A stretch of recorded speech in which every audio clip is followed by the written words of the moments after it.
What is going on, everyone, and welcome back to another Black Desert video. So today we are going to be talking about outdated beginner mistakes that people have made. A while ago, almost about a year ago, I made this video and we're going to kind of expand on that and talk about new changes and stuff that people are still doing. And of course, throughout a year, things change.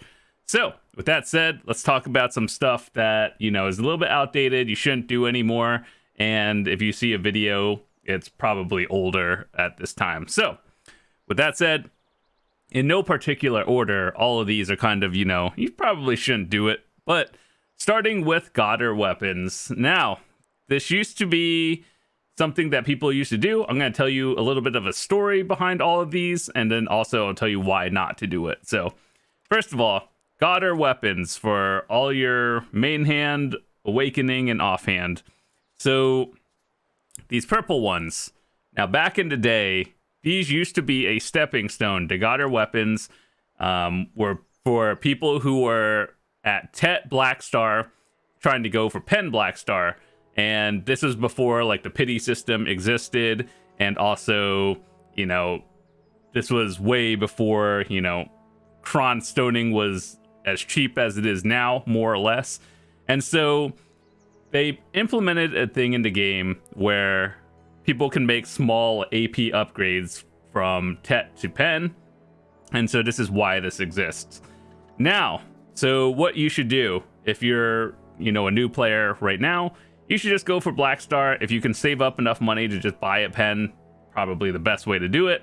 And this goes from like Tet to Pen. If you're at Tet, you just raw tap it and hope it goes Pen. If it fails, obviously you get fail stacks, which you will guaranteed to be using later on. So either way, it's kind of like a win-win. You either raw tap it and hit pity, but you get a bunch of stacks on the side, or you get it early and you just get your pen. So people are probably going to be like, oh, so what's the difference between like purple pen, Godr one versus regular? So this is still a mistake because you have to convert the Godr to a Blackstar if you're trying to upgrade to Sovereign. So that means you spend a little bit more than just buying the Blackstar, right? So yeah, this is a mistake nowadays because it's actually fairly easy to get pen, and also they give you them for just playing the game naturally, doing like the Fugar seasonals, get deck to Vala and exchanging it.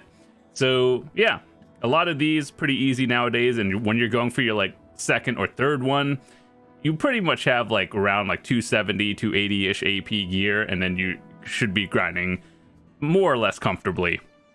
So yeah, if you look at this is what a Pen Blackstar would look like in terms of stats, and then each of these was like a few AP, stepping stones to get there.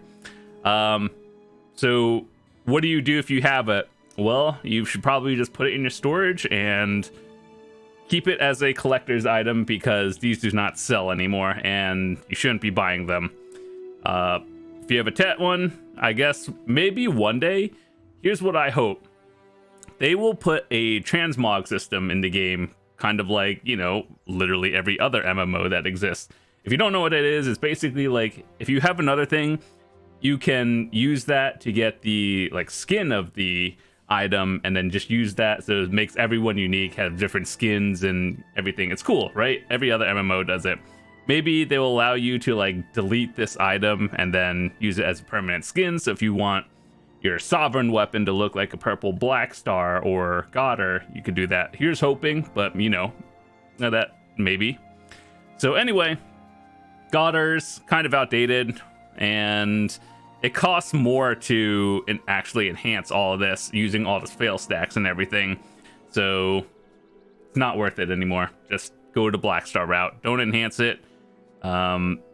If for some reason you cannot buy a Blackstar and it's only like, a bill difference, you could buy the purple one at Pen only and then convert it. But that's still kind of a last case situation, and probably avoid that one. Next thing I want to talk about is Blackstar Armors. Let me see. Where do I sort by that? Okay, so Blackstar Armors. These things, the story behind this and why it was a thing was back in the day, there used to be a Capra Stone drought, and everyone was trying to get their Fallen God armors and get to Capras 10 to convert their gear into Fallen God, right? So a couple of years ago, basically there were like literally hundreds of thousands of orders on Capra Stones at max price.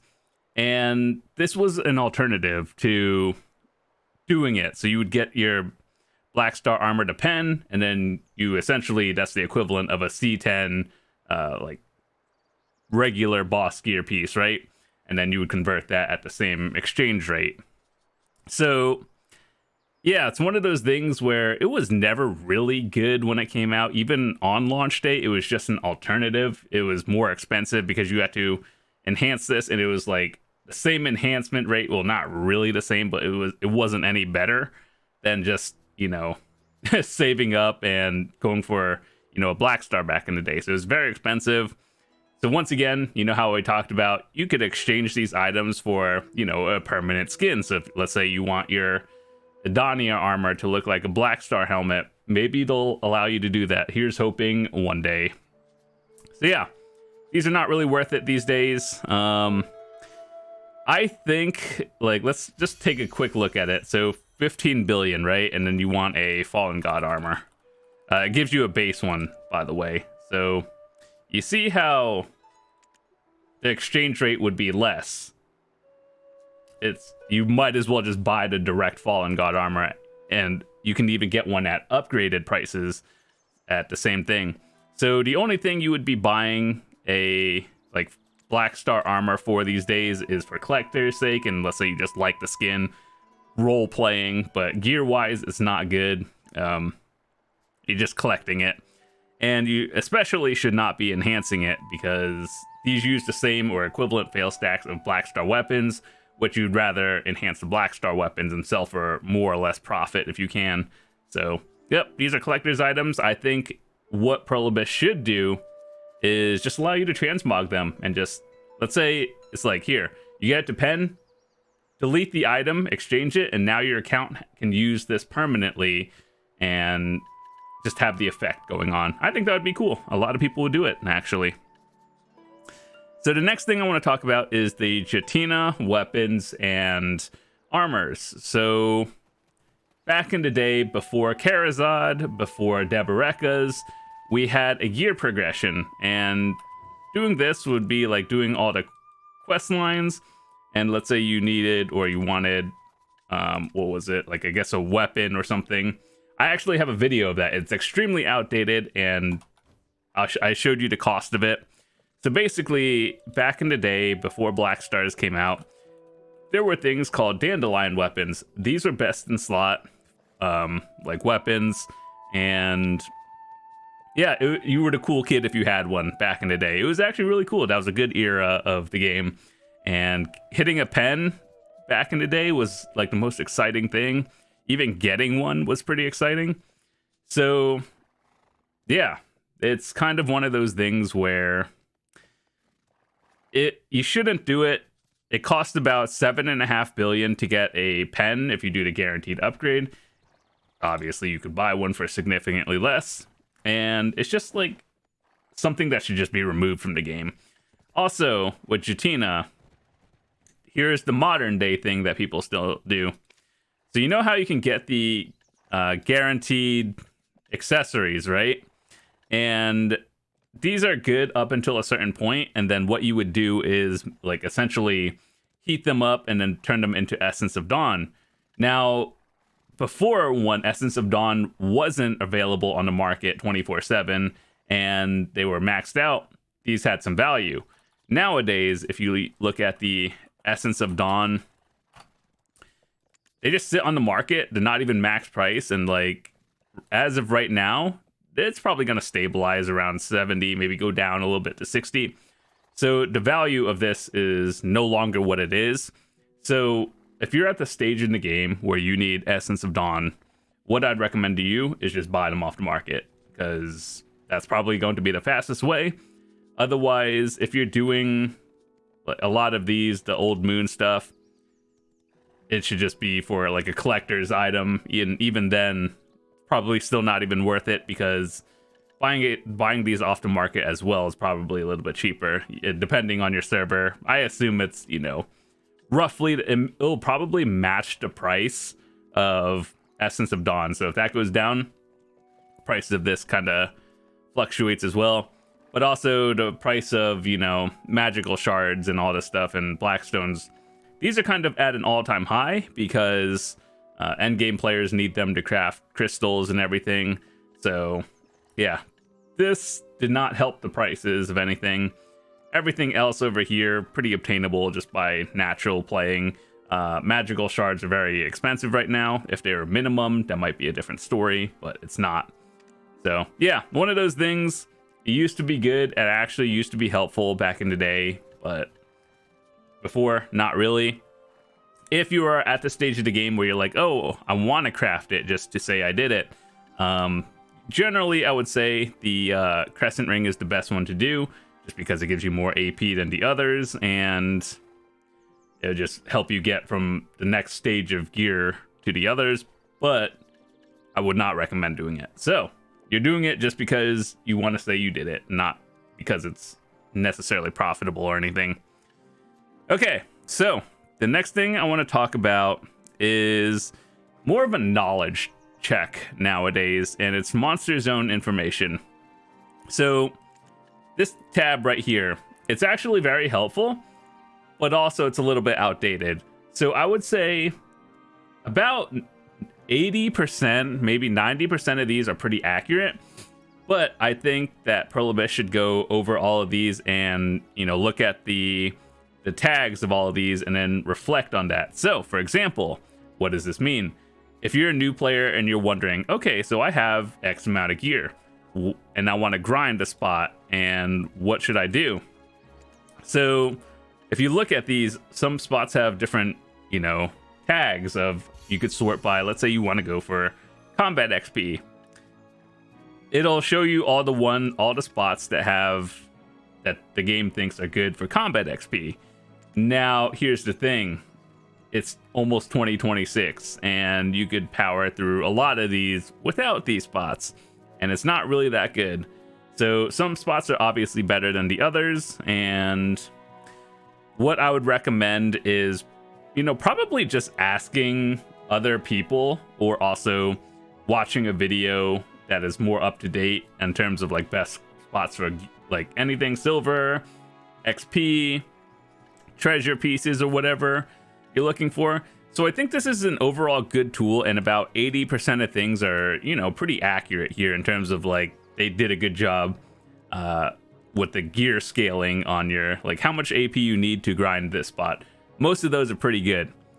But with other things, you know, like combat XP or skill XP, you get these naturally by playing the game, and a lot of these are, you know, a little bit outdated. And even a new player, if I were to coach someone like just brand new to the game, I would not tell them to go to a majority of these spots, just because as the game progresses, different spots get buffed, some spots get changed, and a lot of these are just like very old and wouldn't recommend it. So yeah, that's one thing maybe in 2026 Pearl Abyss will look at and be like, oh, either we buff these spots or we just, you know, change all the tags of everything. So yeah, I plan on doing another very updated video for like silver, like best spots to grind for silver, XP, you know, everything else. So that'll be coming soon. Those are just one of those video types that take a while to actually make. So anyway, that's just a knowledge check of things. A little bit of this is outdated, and maybe prayers for Calpheon Ball coming up that they actually change it. All right, so the next thing I want to talk about is not really a mistake. It's just one of those things that could be shortened by just, you know, buying it versus grinding it, is infinite potions. Now, I want to say that someone has to do it for you to be able to buy it. So if you were going to go for it, like let's say you're a new character and you just want infinite potions, I actually made a video about a week or so ago talking about, you know, what you should do to get them as soon as possible, and they were actually at minimum price. But nowadays, going for infinite potions will take you significantly longer to make it yourself than buy it. So I would recommend, you know, all of you to just buy it if you can, but that involves someone to actually make it and sell it. And you don't want to be that person grinding it out. So if you can buy it, do it. If you want to grind it out, I have a video talking about all the best spots that were relevant back in the day. Some people enjoy doing it. If you do, that's cool. Play the game however you want, but just know it's not as much silver as it used to make back in the day. And yep, so if you can, kind of like the Vel's Heart, Garmoth's Heart, and everything, just try to put an order on that as soon as possible if you need it, and then hope for the best, because grinding it out will probably take you 100 times longer than just buying it. So yeah, if it was like 3 or 4 years ago, this would have been relevant to just, you know, go get it yourself. That's what a lot of people had to do, get it themselves. But now it's not really. All right, so the next thing I want to talk about is spending seals incorrectly. And what does that mean? So you know how about like a year or two ago they changed all the event icon, like event currencies, to be over here. Now a lot of people are, you know, just picking random things. And the thing I would recommend to all of you guys is, depending on if you are free to play or you spend money on the game, get the things that are harder to obtain first. So like, for example, let's use this event. If you were not able to get all the seals at once, you should have been able to, but some people are just picking some random stuff. And usually what I'd recommend to a lot of people, I guess let's use this one as an example. This is the seasonal one. It's still relevant, more or less. But yeah, you see like newer players picking the fail stacks because, you know, fail stacks. When in reality, what you should be doing is picking stuff that will help you progress your character immediately versus, you know, like RNG or stuff you can just build over time. So yeah, like a lot of these things are, it's just a learning thing, and you just, the more you know about this game, the more you just kind of figure out what you were going to get first for all these events. So I wish when events ended, it would just, you know, like that should be it. They delete the old ones, but here we are with this one, you know, month later or 2 months later. They should get rid of it like 1 week after the event ends, let people spend the seals, and then delete these currencies so people don't get confused. But anyway, yeah, don't just pick the things because it looks important. Get the things that will actually help you progress your character, and that will go by a lot quicker. And so that's one of those big things that I like to tell people to do. So with that said, those are, I guess, the 6 tips that I could give you for what you shouldn't be doing in 2025, 2026. And hopefully this will help you avoid making big mistakes that'll cost you billions of silver. And, you know, especially with the 2 things we talked about earlier, like Godr Weapons and Blackstars. Let's say you did make the mistake and you're like, oh, what do I do?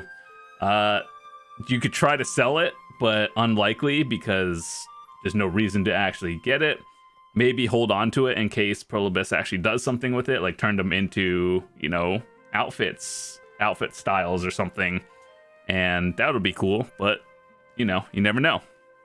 So anyway, we plan on making a gear guide and updating a lot of stuff in the future. That way newer players don't make these crazy mistakes, and it'll just help everyone in general. So with that said, that's all from me today. If you're new to the channel, hit that subscribe button. I would love to see you come back. And we got a bunch of stuff coming out throughout the rest of the month, so I'll hope to see you guys then. Peace.